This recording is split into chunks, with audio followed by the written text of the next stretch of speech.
Welcome to my channel. आज हम बात करेंगे कि ऑपरेशन सिंदूर के बाद पाकिस्तान की डिफेंस एक्सपोर्ट्स डील्स कैसे बूम हुई और क्या वजहें रहीं। अगर आप जियोपॉलिटिक्स, डिफेंस इकोनॉमिक्स या ग्लोबल आर्म्स मार्केट में रुचि रखते हैं तो ये वीडियो अंत तक जरूर देखें। ऑपरेशन सिंदूर के बाद पूरी दुनिया भारत-पाकिस्तान तनाव की बात कर रही थी, लेकिन इसी बीच पाकिस्तान ने एक ऐसा दावा किया जिसने सबको चौंका दिया। पाकिस्तान कहता है कि उसकी डिफेंस एक्सपोर्ट्स अचानक रिकॉर्ड लेवल पर पहुंच गईं। JF-17 फाइटर जेट्स गर्म केक की तरह बिकने लगे और कुछ नेता तो यहां तक कहने लगे कि अब हमें IMF की जरूरत ही नहीं पड़ेगी। लेकिन सवाल ये है, क्या वाकई ऑपरेशन सिंदूर के बाद पाकिस्तान की डिफेंस डील्स बूम हुई? अगर हां, तो कैसे? और क्या ये बूम टिकाऊ है या सिर्फ प्रचार? आज के इस वीडियो में हम पूरा सच, डेटा, डील्स और जियोपॉलिटिक्स के साथ समझेंगे।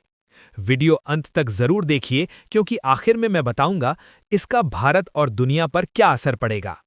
ऑपरेशन सिंदूर 2025 में भारत का एक बड़ा सैन्य अभियान था। इस ऑपरेशन में भारत ने आतंकवादी ढांचों को निशाना बनाया, पाकिस्तान और POK में स्ट्रेटेजिक टारगेट्स पर कार्रवाई की और साफ संदेश दिया कि क्रॉस बॉर्डर टेररिज्म बर्दाश्त नहीं किया जाएगा। हालांकि पाकिस्तान ने ऑफिशियली किसी बड़ी हार को स्वीकार नहीं किया, लेकिन इस ऑपरेशन ने उसकी एयर डिफेंस और मिलिट्री रेडीनेस पर सवाल खड़े कर दिए। अब यहीं से कहानी एक नया मोड़ लेती है।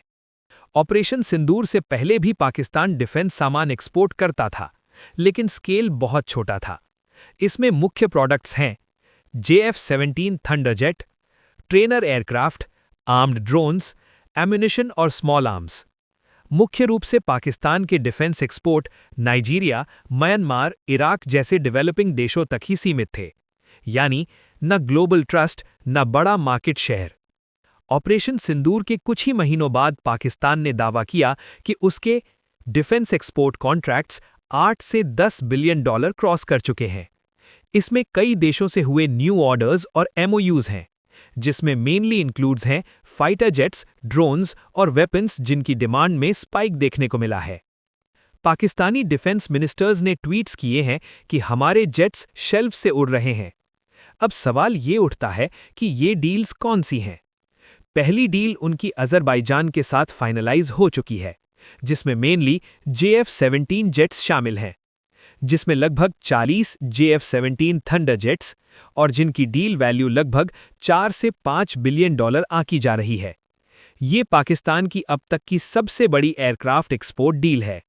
अजरबैजान पहले ही अर्मेनिया युद्ध में ड्रोन्स इस्तेमाल कर चुका है, इसलिए वो अफोर्डेबल और कॉम्बैट केपेबल जेट्स चाहता था।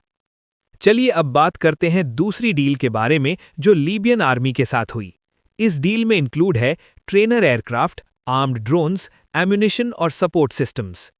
डिफेंस एनालिस्ट्स इस डील के होने की मुख्य वजह को इसका अफोर्डेबल, इजी प्रोक्योरमेंट और फास्ट डिलीवरी मानते हैं। और इसके कंपैरिजन में वेस्टर्न हथियार महंगे हैं और सैंक्शंस का खतरा भी रहता है, इसलिए पाकिस्तान एक चीप ऑल्टरनेटिव बनकर उभरा है। और इसके अलावा सूडान ने भी JF-17 फाइटर जेट में अपना इंटरेस्ट दिखाया है, और सूडान के साथ ये डील अभी शुरुआती चरण में है और माना जा रहा है कि इसमें जेट्स प्लस ड्रोन्स हैं। ये भी एक बिलियंस ऑफ डॉलर्स की डील मानी जा रही है। और इसके अलावा सऊदी अरेबिया के साथ भी हथियारों की डील को लेकर डिस्कशन हो रहा है। चर्चा है कि पुराने लोन्स को डिफेंस डील्स में बदला जाए। सऊदी अरेबिया के पास मल्टीपल वेस्टर्न फाइटर्स हैं, लेकिन फिर भी वो रिसेंटली हुए सऊदी पाकिस्तान डिफेंस पैक्ट और वेस्टर्न कंट्रीज पर फुली डिपेंड ना होकर के अपनी डिफेंस में JF-17 जेट्स को शामिल करने का ऑप्शन भी एक्सप्लोर कर रहा है। अब सबसे जरूरी सवाल ये उठते हैं कि क्या ये डील्स सच में ऑपरेशन सिंदूर की वजह से हुई? जवाब है आंशिक रूप से हाँ, लेकिन पूरी तरह नहीं। कारण ये भी है कि पाकिस्तान अपना वॉर टेस्टेड नैरेटिव फैला रहा है। पाकिस्तान ने दावा किया है कि हमारे जेट्स रियल कॉन्फ्लिक्ट के दौरान एक्टिव रहे, यानी वॉर टेस्टेड हैं। चाहे दावा विवादित हो, लेकिन मार्केटिंग में बहुत काम आ रहा है। इसके अलावा कुछ reasons global arms market reality भी हैं, जैसा कि आज की वर्ल्ड वाइड सिचुएशंस भी हैं, और इसके चलते कई देशों को सस्ते हथियार, कम paper work, no political conditions के साथ हथियार चाहिए। इसमें पाकिस्तान प्लस चाइना का कॉम्बो फिट बैठता है। आगे बात करें तो पॉलिटिकल ब्रांडिंग भी इसकी मुख्य वजह है।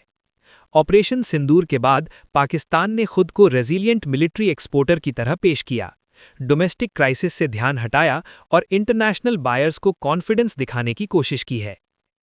अब अगर ग्राउंड रियलिटी को देखें तो कई डील्स अभी एमओयू या डिस्कशन स्टेज में है। पेमेंट स्ट्रक्चर क्लियर नहीं है। चाइना पर भारी डिपेंडेंस, पाकिस्तान की इकोनॉमी अभी भी आईएमएफ पर डिपेंडेंट है। कई डिफेंस एक्सपर्ट्स का मानना है कि ये बूम लॉन्ग टर्म गारंटी नहीं है, ज़्यादातर अपॉर्चुनिटी और मार्केटिंग ड्रिवन सर्ज है। इंडिया और वर्ल्ड पर असर की बात करें तो इसका असर सिर्फ पाकिस्तान तक सीमित नहीं है। इसकी वजह से अफ्रीका और मिडिल ईस्ट में आर्म्स कंपटीशन बढ़ेगा। इंडिया भी अपने वेपन्स कॉम्बैट प्रूवन बताकर एक्सपोर्ट पुश कर रहा है। साउथ एशिया में भी आर्म्स रेस तेज हो सकती है। तो निष्कर्ष साफ है कि ऑपरेशन सिंदूर के बाद पाकिस्तान ने डिफेंस एक्सपोर्ट्स को एग्रेसिवली मार्केट किया और कुछ रियल डील्स भी हुई हैं और कुछ एग्जैजरेटेड क्लेम्स भी हैं। ये बूम शॉर्ट टर्म होगा या परमानेंट, ये आने वाले टाइम में क्लियर हो जाएगा।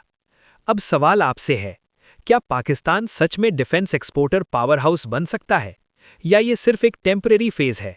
अपनी राय कमेंट्स में लिखिए। अगर आपको ऐसे जियोपॉलिटिक्स और डिफेंस एनालिसिस पसंद आते हैं तो वीडियो को लाइक करें, चैनल को सब्सक्राइब करें और मिलते हैं अगले वीडियो में। जय हिंद।